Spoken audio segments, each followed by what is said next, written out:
kelima, saya minta Menteri Kesehatan untuk melakukan langkah-langkah antisipasi untuk memastikan kesiapan rumah sakit apabila terjadi lonjakan pasien sakit selama akhir Desember dan awal Januari 2022.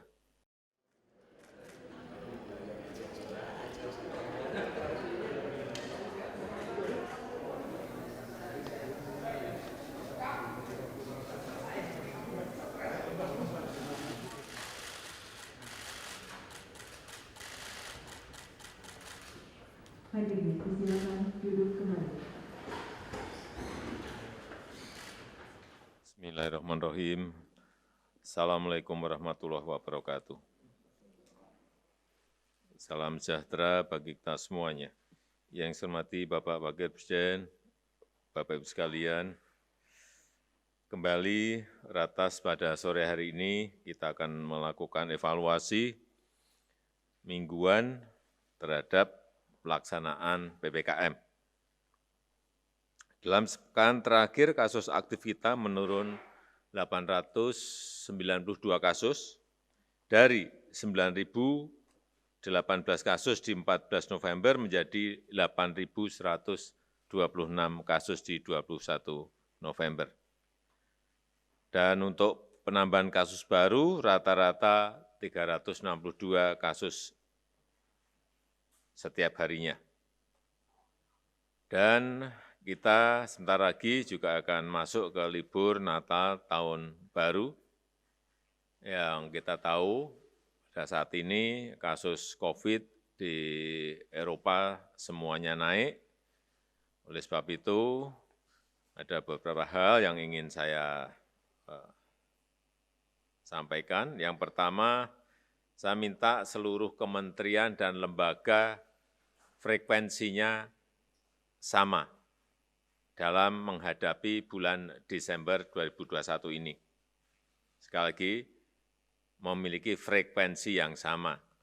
Jangan terjebak pada ego sektoral.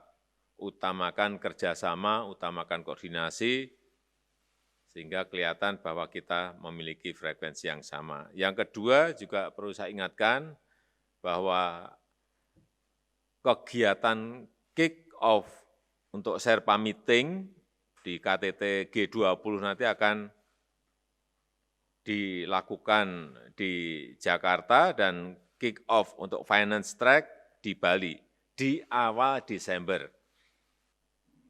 Sehingga dunia akan melihat kita. Oleh sebab itu, kemampuan kita dalam mengendalikan pandemi ini betul-betul diuji dan utamanya dalam menjalankan protokol kesehatan. Oleh sebab itu, saya minta secara detail nanti didampingi dari Satgas, kedatangan delegasi di bandara, di hotel, dan di lingkungan hotel atau resort sampai ke venue-venue. Ini penting sekali. Yang ketiga, mengenai rencana penerapan PPKM level 3 di seluruh Indonesia pada saat Natal dan Tahun Baru, ini agar dikomunikasikan dengan baik kepada masyarakat. Sampaikan mengenai perkembangan kasus-kasus, kenaikan kasus yang ada di Eropa, ini penting sekali sebagai sebuah background dari keputusan yang akan kita ambil. Karena memang ada beberapa yang menolak pemberlakuan PPKM level 3 ini karena memang menginginkan situasi menjadi normal kembali, tapi kita harus ingat bahwa apapun, utamanya ini pariwisata di Bali, memang terdampak paling dalam, tetapi juga perlu dijelaskan bahwa apabila situasi tidak terkendali, justru akan memukul balik ekonomi dan pariwisata kita. Apalagi, sekali lagi, kita akan menjadi tuan rumah 150 meeting yang ada di G20. Oleh sebab itu, saya minta intervensi di lapangan ini benar-benar terus dilakukan oleh Satgas terhadap event-event yang ada. Kemudian yang keempat, agar juga disampaikan kepada gubernur, bupati, dan wali kota untuk menyeimbangkan betul-betul gas dan rem, sehingga kita bisa mempertahankan momentum untuk tumbuh positif. Kita tahu di kuartal kedua tumbuh 7,07%, di kuartal ketiga tumbuh 3,51%, dan kita harapkan di kuartal keempat ini lebih baik dari kuartal yang ketiga.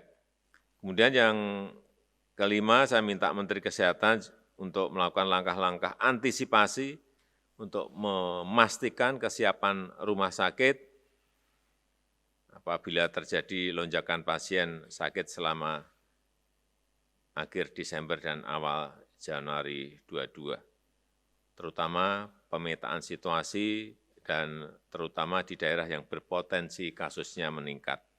Yang terakhir, mengenai vaksinasi, betul-betul agar target yang telah kita berikan 70% di akhir tahun betul-betul bisa tercapai. Saya minta proaktif jemput bola dan juga datangi masyarakat, dan saya minta backup dari TNI dan Polri, utamanya untuk yang lansia betul-betul dilakukan, dan saya melihat door to door yang dilakukan oleh BIN juga baik, karena yang diambil, yang divaksin adalah yang lansia, dan kita harapkan terutama untuk pemerintah daerah yang masih rendah vaksinasinya agar diberikan bantuan secara khusus. Saya rasa itu sebagai pengantar yang bisa saya sampaikan. Silakan.